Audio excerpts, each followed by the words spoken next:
할렐루야. 우리 제목으로 한번 크게 읽어볼까요? 시작. 끝까지 순종하라. 네, 아멘. 끝까지 순종하라 라는 제목으로 하나님의 말씀을 전하도록 하겠습니다. 사랑하는 성도님, 혹시 파인애플 논쟁이라는 말을 들어보셨습니까? 우리나라에는요, 여러 가지 피자 브랜드가 있죠. 그런데 그 피자 브랜드마다 빠지지 않고 있는 대부분의 피자가 뭐냐면 이 파인애플 피자라는 거예요. 토핑 위에 파인애플이 올라가는 거죠. 우리나라한테는 그나마 이게 좀 쉽게 받아들여지는데, 피자를 원래 먹던 이 유럽 문화에서 이거는 거의 죄악시 된다라고 합니다. 있을 수가 없는 일이에요. 어떤 이들은 이것은 취향의 문제라고 하지만요, 거의 이것은 종교적인 문제로라고 치부될 정도로 심각하게 받아들인다는 거죠. 그래서 2017년에 아이슬란드 대통령은 이렇게 말하기도 합니다. 나에게 권한만 있다면 이 파인애플 피자는 법으로 금지하고 싶다 라고 말할 정도로 이거는 아주 심각한 문제라는 거예요. 물론 저는 없어서 못 먹습니다만 그런 일도 있죠. 세상을 보면 이렇게 참 재밌고 여러 가지 논쟁거리가 많은 것 같습니다. 그런데요, 우리가 읽는 이 성경요, 우리가 믿는 이 신앙에도 여러 가지 논쟁이 있죠. 그 가운데 하나가 오늘 우리가 바라보는 이 가나 혼인잔치 논쟁이라 볼 수 있습니다. 물론 이건 학술명은 아닙니다. 제가 이름 붙인 거지만 왜 이것이 논쟁이라 불리게 되었느냐라고 하면, 이게 한 7년, 제 기억이 맞다면 한 10년 전부터 이 청년들 사이에서 이건 엄청난 논쟁거리가 되어 왔기 때문이에요. 바로 술을 먹어도 되느냐, 먹으면 안 되느냐라는 거예요. 그 청년들이나 그리스도인들이 이렇게 얘기를 하는 거죠. 이 가나 혼인 잔치를 봐라. 예수님이 직접 포도주를 만들어 주시지 않느냐. 이 포도주 이건 좋은 거다. 우리도 기존의 신앙을 벗어버리고 신나게 먹고 마셔야 된다라는 말을 하는 거죠. 근데 제가 예전에도 남식교에서 여러 번 설명해 드렸듯이 성경은요, 단 한 번도 이 술에 대해서 마셔도 된다라고 얘기를 하는 것이 없습니다. 단 하나의 예외, 죽기 전에 이 병든 자들, 위장병을 가지고 있는 그 약으로 쓰이는 자들을 제외하고서는요, 술을 마시지 않는 것이 좋다라고 얘기를 하죠. 하지만 오늘은요, 이 술에 대한 사실상 말씀이 아니기 때문에 이 부분은 깊게 다루지 않도록 하겠습니다. 많은 사람들이 이걸 놓고 술을 먹냐 마시지 않느냐라고 얘기를 하지만, 사실 우리가 오늘 바라보는 이 가나 혼인잔치는 그것보다 훨씬 더 깊은 내용을 담고 있죠. 이것은 하나님의 나라와 그 하나님의 나라에 누가 들어가는가, 그리고 어떤 기쁨을 누리는가에 대한 아주 놀랍고도 신비로운 은유의 말씀이기 때문입니다. 그리고 그 쓰여진 방식이요, 이 읽는 우리 독자가 눈치챌 수 있도록 곳곳에 단서를, 마치 추리소설을 찾아가듯이 곳곳에 단서를 뿌려놓았어요. 그래서 오늘은 우리 이 말씀을 통해서 그 단서를 하나하나 찾아가면서 이 말씀의 참된 의미를 깨닫고 다시 한번 우리 천국을 소망하는 은혜를 회복하는 그 시간이 되길 소망합니다. 먼저 우리가 바라봐야 되는 건요, 이 가나 혼인잔치는 다름 아닌 요한복음에 기록된 표적 사건이라는 거예요. 표적. 11절에도 기록되어 있지 않습니까? 그것은 표적이라. 예수님의 생애가 여러 군데에 기록되어 있는데 여러 가지 기적이 일어나는 걸 보고 이 다른 공간 복음서에서는요, 이것을 기적이나 이적이라고 얘기하는데, 이 요한복음의 특징 중 하나는요, 표적이라고 불리는 사건들이 있다라는 거예요. 이것이 원어로는 세메이온이라고 하는데 그 뜻이 뭐냐 하면 그가 누구인지 정확히 드러내고 증명하다라는 뜻을 가지고 있어요. 다시 말해 가나 혼인잔치는 이 요한복음의 기록 목적이죠. 예수님이 하나님의 아들이심과 할렐루야, 그리고 하나님 그분이심과 할렐루야, 그리고 그분의 이름의 능력을 믿고 구원을 얻게 하는 그 놀라운 신비를 증언하기 위해 쓰여진 이 내용이 바로 이 가나 혼인잔치라는 거예요. 그 여러 가지 7개의 표적 사건 중에 첫 번째가 바로 이 사건인 겁니다. 그리고 이 사건의 의미를 깨달을 수 있는 첫 번째 단서가 이제 1절에 이렇게 등장하죠. 1절의 말씀을 함께 봤습니다. 사흘째 되던 날 갈릴리 가나에 혼례가 있어 예수님의 어머니도 거기 계시고. 아멘. 자, 여기서요, 가나 혼인잔치의 정체를 드러내는 첫 번째 단서가 등장합니다. 그것이 바로 뭐냐면 사흘째라는 표현이에요. 우리가 요한복음을 보면요, 참 재밌게 1장부터 보면요, 재밌게 시작한다는 걸 보게 되죠. 그게 바로 뭐냐면 태초에 말씀이 계시니라 라는 그 표현이에요. 그래서 그 말씀이 이 천지를 어떻게 창조하셨는지를 요한복음 1장은 우리에게 계속해서 증언하죠. 그 모습을 보면 우리는 자연스럽게 어떤 모습을 떠올립니까? 창세기 1장에 기록되어 있는 천지 창조의 모습을 떠올리는 거예요. 그리고 그 말씀이 하나님이시라는 걸 떠올리는 거죠. 그리고 그때부터 1장을 다시 한번 보십시오. 계속해서 뭐라고 되어 있냐면 처음에 세례 요한의 이야기가 끝난 때부터 이튿날, 다음 날이라는 뜻이죠. 이튿날이 3번을 등장합니다. 즉 요한이 등장했는 그때부터 1장의 모든 내용은 총 4일이 지나갔다는 걸 알게 돼요. 시간의 흐름을 보여주는 거죠. 그리고 나서 2장에 넘어오면 그 시작이 뭡니까? 사흘째 되는 날. 사흘이라 하면 3일을 의미하는 거죠. 그러니까 1장에서의 4일과 2장에서 처음 시작하는 이 3일을 합치면 총 7일이 되는 거예요. 그러니까 7일째 되는 날이라는 의미를 가지게 되죠. 자, 그러면 어떻게 되는 겁니까? 이 모든 걸 종합해 보면요, 가나 혼인 잔치는 천지 창조의 모습을 떠올리게 하면서 그 7일째에 무슨 일이 있었는가를 한번 떠올려봐라, 이렇게 이야기를 하는 거예요. 7일째에 무엇이 있었습니까? 하나님께서 천지를 창조하시고 마지막에 안식하며 쉬었던 바로 그날, 그리고 계명 가운데 안식일을 기억하여 거룩히 지키라고 말씀하셨던 바로 그날, 즉 하나님의 나라, 하나님의 안식, 천국에 대한 이 말씀이라는 것을 이 날로 통해서 하나 드러내는 것이죠. 자, 그 날 가운데 또 하나 숨겨져 있는 아주 깊은 은혜가 뭐냐 하면요, 사흘째라는 표현이에요. 왜 굳이 마지막에는 시간을 3일을 뛰어넘어 사흘이라는 표현을 썼냐라고 하면 이것은 바로 예수님이 죽으시고 부활한 지가 사흘이기 때문입니다. 그 부활의 능력도 다시 한번 떠올리게 하는 표현인 거예요. 그래서 이것은 이 가나 혼인잔치의 날은 종합하면 이런 겁니다. 마지막 날 하나님께서 안식하셨던, 우리와 함께 하시는 그 아름다운 안식의 날, 여호와의 날을 의미하는 것과 동시에 예수 그리스도께서 죽고 부활하신 그 구원의 날, 그리하여 그 구원으로 말미암아 우리가 이르게 될 그 천국의 날이 바로 이 날이다라는 그 날을 뜻하는 것이죠. 자, 이것이 첫 번째 단서입니다. 그리고 두 번째, 그러면 이 영원한 천국 잔치에 누가 들어갈 수 있는가라고 했을 때 두 번째 단서는 2절에 기록되어 있습니다. 2절의 말씀을 우리가 함께 봤습니다. 예수님과 그 제자들도 혼례의 청함을 받았더니. 아멘. 자, 예수님과 제자들이 지금 혼례에 뭘 받았습니까? 청함을 받았다라는 거예요. 이게 아주 중요한 거예요. 그저 내가 가고 싶다고 가는 것이 천국 잔치가 아니라는 거죠. 하나님의 청함, 하나님의 초대가 있어야 된다는 겁니다. 우리의 힘으로는, 우리는 죄악된 존재이기 때문에 우리의 힘으로는 결코 천국에 도달할 수 없다라는 것을 정확히 드러내는 것이 바로 이 표현인 거예요. 그러니 하나님은요, 우리를 끊임없이 부르시는 겁니다. 우리를 자녀로, 우리를 거룩한 백성으로, 우리를 구원받은 그리스도인으로 부르고 계시는 거예요. 그리고 그 부르심에 따라 우리는 그리스도인이 된 줄 믿으시길 바랍니다. 여기서 우리가 오해하면 안 될 것은요, 하나님은 누군가는 부르고, 그렇지 않습니까? 지금 이 교회에도요, 대명동에 있는 모든 이가 들어와 있는 건 아니지 않습니까? 그러니 누군가는 부르고 누군가는 부르지 않았다라는 의미는 결코 아니죠. 마태복음 22장을 보면요, 거기도 혼인잔치에 대한 비유가 있는데 거기에서 보면 어떻습니까? 왕이 혼인잔치에 대해서 이 초청장을 보냈는데 모두에게 보내죠. 근데 사람들이 그걸 받아들이지 않는 거예요. 어떤 이들은 내가 밭을 사서 갈 수가 없다, 내가 소를 시험해 봐야 된다, 안 된다, 내가 할 일이 많다, 사업이 많다. 어떤 이들은 그 초청장을 들고 온 종을 잡아서 죽이기도 하죠. 예수 그리스도를 의미하는 겁니다. 그러니 무엇입니까? 이 안타까운 것은요, 하나님 지금 오늘도 모든 심령들, 이 세상에 있는 모든 이들을 구원하기 위해 그들을 부르시는데 그 부름에 응답한 자들이 극히 소수더라는 거예요. 그러나 이곳에 모인 성도님들은 그 부르심에 순종함으로 응답하여 이 자리에 나왔습니다. 이것이 무엇보다 큰 은혜임을 믿으시길 바랍니다.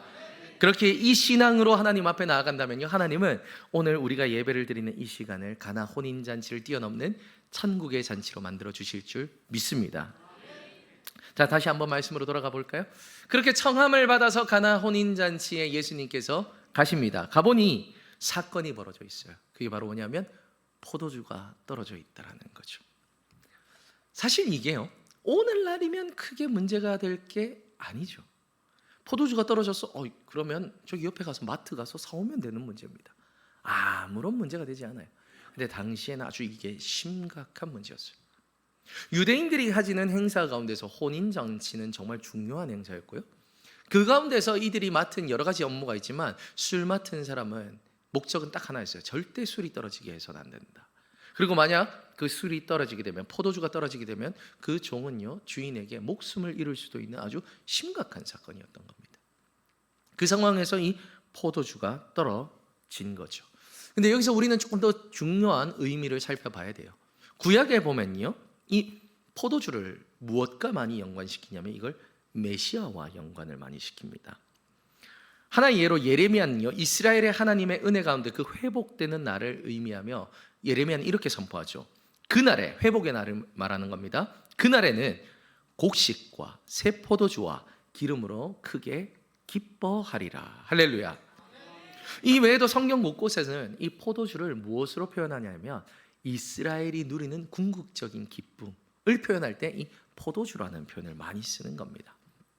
자, 그러면요, 이 모든 내용을 종합하면 이런 의미가 되는 거죠. 잔치집에 포도주가 떨어졌다라는 것은 잔치집에 기쁨이 사라졌다, 이 이야기라는 거예요. 잔치집에 무엇이 사라졌다? 기쁨이 사라졌다.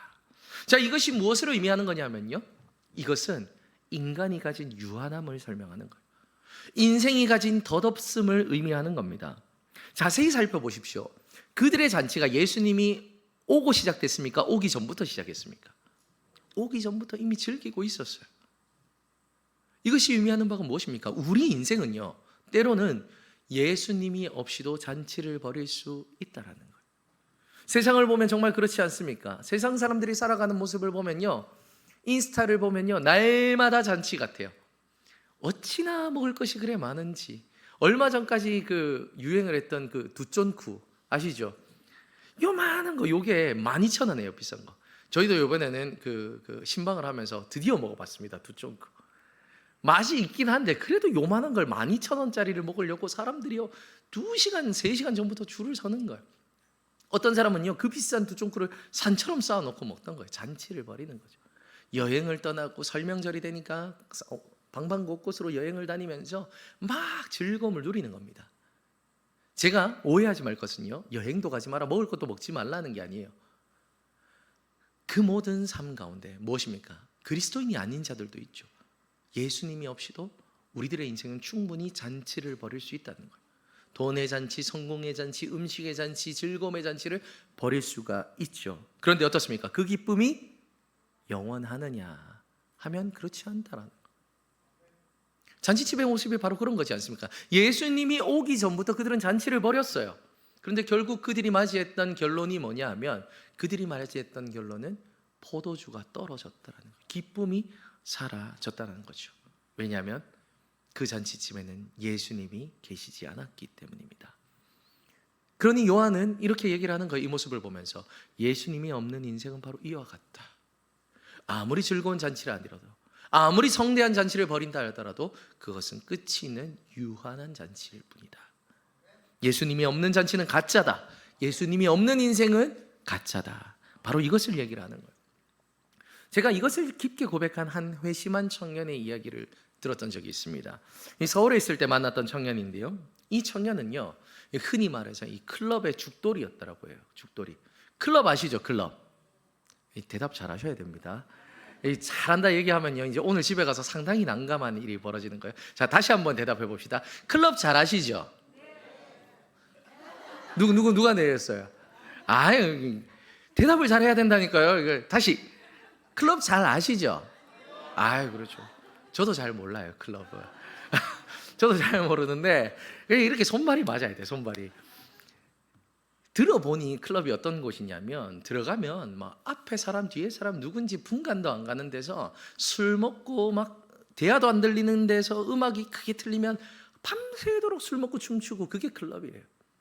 그게 뭐 그래 즐거운지 줄을 서서 들어간답니다. 이 청년도요, 예수님을 믿기 전엔 그게 너무 즐거워서 매일 밤 홍대에 가서 그렇게 놀았다는 거예요.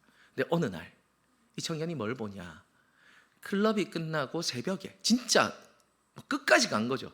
새벽 4시쯤에 이 클럽을 딱 나왔는데 이 해가 밝아오는데 자기가 봤던 건 뭐냐면 너무 추하고 더러운 이 적나라한 모습이라는 거예요. 사람들은 여기저기 쓰러져 있고 그 쓰러져 있는 밑에는 자기가 토한 토사물이 있고 옷은 벗겨져 있고 술병은 깨져 있고 분명 어젯밤 너무 즐겁고 행복했는데 그 모습을 보니까 너무 더럽고 추한 모습이더라는 거예요. 그것을 보고 이 한낮 밤에 즐기는 즐거움이 얼마나 허무한 것인가 청년이 고민했다는 거예요. 그리고 나서 그는요 진짜 기쁨을 만나기 위해서 감사하기도 하나님의 초청에 응답하여 교회로 나옵니다. 그리고 나서 예수님을 만나게 됩니다. 할렐루야. 자, 그러자 그가 고백하는 게 뭐냐면요, 교회에서 누리는 기쁨은요 클럽이 비할 바가 아니라는 거예요. 옛날에는 왜 그리 촌스럽게 들렸는지 모르는 그 찬양이 너무 아름답게 들리고 이 하나님의 이 설교 말씀은 송이꿀보다 달게 느껴지더라는 거예요. 그러니 이 기쁨이 마르지가 않다라는 거죠. 이거는 뭐 새벽이 되든 밤이 되든 1년이 지나든 10년이 지나든 바뀌지가 않는 즐거움이었다라고 하는 겁니다. 사랑하는 성도님, 이것이 진리임을 믿으시길 바랍니다. 세상이 우리에게 주는 즐거움은요 아무리 화려하고 아무리 많은 것을 줘도요 늘 끝이 있어요. 그리고 그 끝이 그리 좋지 않죠. 하지만 예수님이 주는 생명샘물은 끝이 없음을 믿으시길 바랍니다. 마르지 않는 그 생명샘물이 주는 기쁨은 영원한 기쁨인 줄 믿으시길 바랍니다. 바로 그 삶을 고대하라는 마음을 주기 위해 이 가나 혼인잔치에서 포도주가 떨어졌다는 것을 정확히 기록하는 거죠. 우리가 다시 한번 말씀으로 돌아갑니다. 자, 그렇게 혼인잔치에 포도주가 떨어졌습니다. 혼인잔치에 기쁨이 사라진 거죠. 자, 그러자 마리아 이 어머니가 와서 예수님께 요청을 하죠. 이걸 좀 해결해 주십시오. 그래서 예수님은 아주 단호하게 얘기를 합니다. 아직은 내 때가 이렇지 않습니다. 안 됩니다. 이것은 예수님의 구원의 사역을 의미하는 거예요. 십자가의 사역. 아직은 영원히 이루는 그 구원의 사역이 그때가 되지 않았다. 하지만 그럼에도 불구하고 마리아가 끝까지 요청을 하자 신학자에 따라 이것을 크게 세 가지로 나눕니다. 첫 번째는 내 부모에게 순종하라 라는 계명의 모범이 되기 위해, 그리고 두 번째는 마리아의 그 믿음을 예수님께서 인정하셔서, 그리고 세 번째는 오늘 본문 마지막 절에 나오는 것처럼 이 제자들의 믿음을 더욱더 견고히 하시기 위해. 그 어떤 의미인지는 우리는 정확히 알 수 없지만 예수님은 그 하나님의 구원 사역 가운데 마음을 바꾸시고 이 일을 행하기로 마음을 먹으시죠. 그리고 예수님은 하인들에게 얘기를 합니다. 항아리에 물을 가득 채우라. 그런데 여기도 아주 중요한 의미가 숨겨져 있죠. 이 항아리의 정체가 이렇게 기록되어 있죠. 6절의 말씀을 우리가 함께 봤습니다. 거기에 유대인의 정결 예식을 따라 두세 통 드는 돌 항아리 6이 놓여 있는지라. 아멘. 자, 무슨 항아리라고요? 정결 예식을 위한 돌 항아리. 당시 유대인들은 우리처럼 이렇게 잘 입고 사는 게 아니라 늘 이렇게 샌들을 신고 모래사막을 걸어 다녔죠. 그러니까 집에 들어오려면 손과 발을 씻을 수 있는 이 물이 필요했다는 거예요. 그래서 정결하게 씻고 들어가는, 마시는 물도 아닙니다. 그러기 위한 항아리가 6개가 놓여 있었다는 거죠. 자, 이 6개도 그냥 기록된 게 아닙니다. 이제 우리 남신교회는 게마트리아를 배웠죠. 6이 의미하는 바가 무엇입니까? 불완전함이에요. 불완전함. 이것이 의미하는 바가 무엇입니까? 그러면 사람이 행하는 정결 예식은 불완전하다라는 걸 의미하는 거예요. 이 자체로. 아무리 손발을 깨끗이 씻고 너희들이 거룩하라 말한들 어디에 들어가기 위해 불완전하다? 가나 혼인잔치 천국에 들어가기 위해선 불완전하다라는 것을 상징적으로 보여주는 게 이 정결 예식을 위한 돌 항아리 6개라는 거죠. 근데 그 불완전한 이 정결 항아리에 예수님께서 말씀하시는 게 뭐냐면 물을 끝까지 가득 채워라 라는 겁니다. 자, 이 부분이 참 흥미롭죠. 우리가 잘 아는 것처럼요, 예수님은 오병이의 사건에서 드러난 것처럼요 무에서 유를 만드실 수 있는 분입니다. 그러면요 비어있는 항아리에게 포도주가 가득 차라 말씀 한마디면요 포도주가 찰 수 있단 말이에요. 근데 하인들에게 그것에 물을 가득 채워라 라고 말씀하시는 거예요. 여기에는 여러 가지 의미가 있는데 첫 번째는 바로 뭐냐, 이 물이라는 것은요 구약 성경에 계속해서 뭘 의미하냐면 두 가지입니다. 첫 번째는 성령 하나님, 성령 하나님을 의미할 때 이 물이라는 단어를 자주 썼고요. 두 번째는 뭐냐면 회개를 의미하는 거예요. 그러니 예수님은 말씀하시는 거예요. 너희들의 그 정결 예식은 단순히 물로 형식으로 되지 않는다는 거예요. 성령님의 충만함으로 인해서 진정한 회개가 이루어졌을 때, 할렐루야, 그때 비로소 가나 혼인잔치, 천국에 들어갈 수 있는 준비가 된다는 거죠. 성령 충만을 구하라는 겁니다. 그리고 거기는 반드시 어떻게 끝까지 채우는, 끝까지 가는 그 순종과 헌신이 필요하다라는 거예요. 자, 그래 물을 끝까지 채우니까 이제 어떻게 합니까? 이제 그 물을 떠서 연회장에게 갖다 주라 말씀하시죠. 자, 여기서 이제 큰 문제가 생기는 겁니다. 사랑하는 성도님, 한번 생각해 보십시오. 이 명령을 들은 하인들의 마음이 지금 어떻겠습니까? 야, 이거야말로 난제인 거예요, 난제. 그렇지 않습니까? 오늘날 뉴스를 보면요, 번번이 등장하는 문제가 뭐냐면 이게 갑질의 문제예요. 갑질이 다른 게 갑질이 아니에요. 말도 안 되는 일을 시키면 그게 갑질이에요. 근데 하인들이 느꼈을 때 이건 진짜 예수님을 보면 갑질일 수 있는 거예요. 우리한테 정결 예식, 손발 씻는 항아리에 물을 가득 담으라 하더니 지금 포도주를 긁어 모아도 부족한 시간에 우리의 힘을 여기에 다 쓰라 하더니 이젠 그걸 떠서 연회장에게 갖다 주라고 하는 겁니다. 믿을 수가 없는 일이 벌어지는 거죠. 그런데 그때 어떤 일이 벌어지는가라고 봤을 때 7절과 8절을 세 번역으로 제가 읽어드립니다. 잘 들어보십시오. 이렇게 되어 있습니다.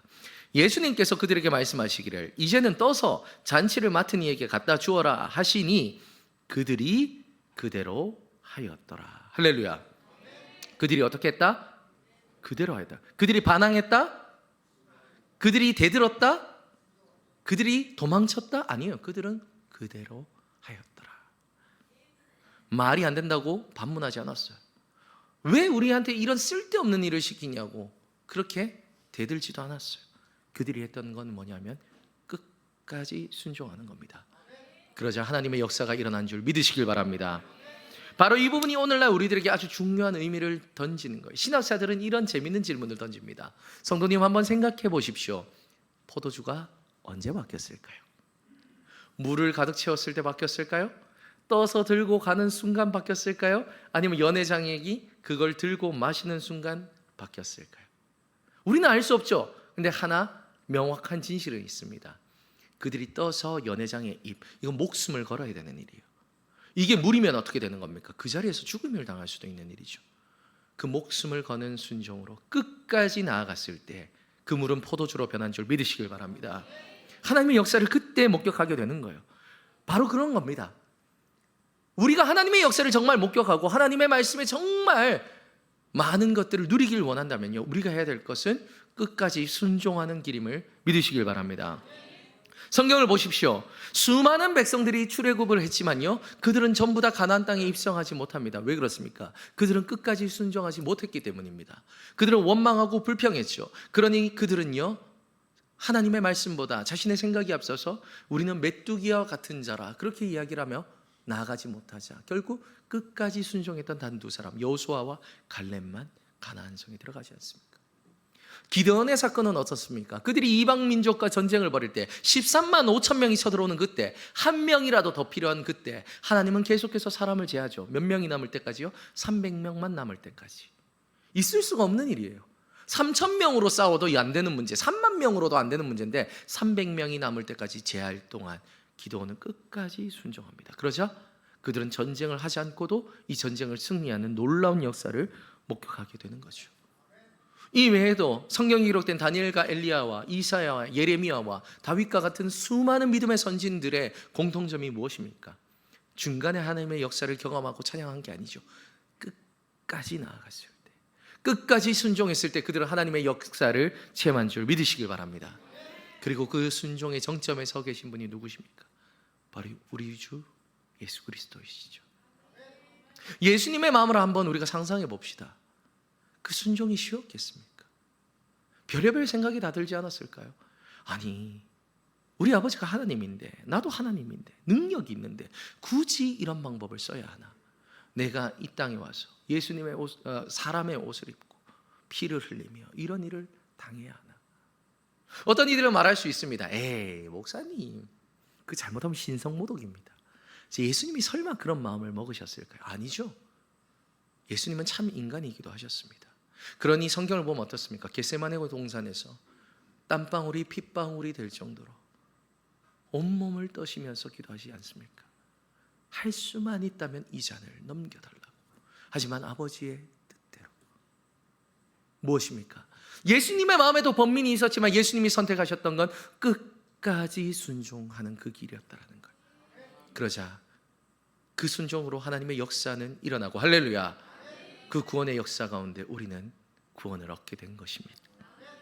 이 모든 것이 의미하는 바가 무엇입니까? 끝까지 순종하는 자에게 참된 생명의 은혜가 흐른다는 것입니다. 사랑하는 성도님, 우리도 끝까지 순종하는 자가 되길 주님의 이름으로 축복합니다.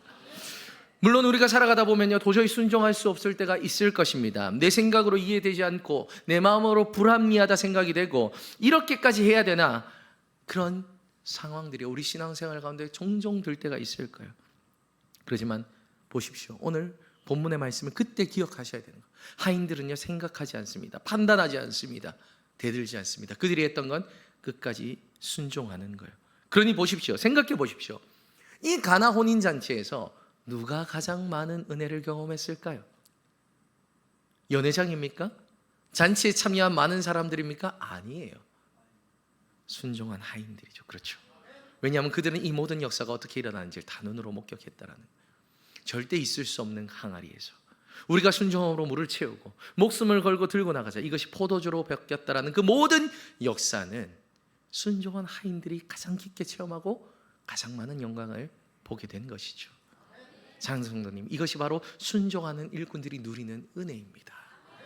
그러니 우리도요, 순종하며 나아갈 때 우리들의 삶에 녹아있는 이런 하나님의 은혜를 목격하게 될 것입니다. 오늘날에도요, 이 가나 혼인잔치의 사건은 계속해서 일어나고 있습니다. 하나님은요, 우리들의 심령 가운데, 우리가 있는 가정과 직장과 여러 가지의 공동체 가운데 계속해서 우리에게 이와 같은 일을 명령하시죠. 너희들의 항아리를 채워라.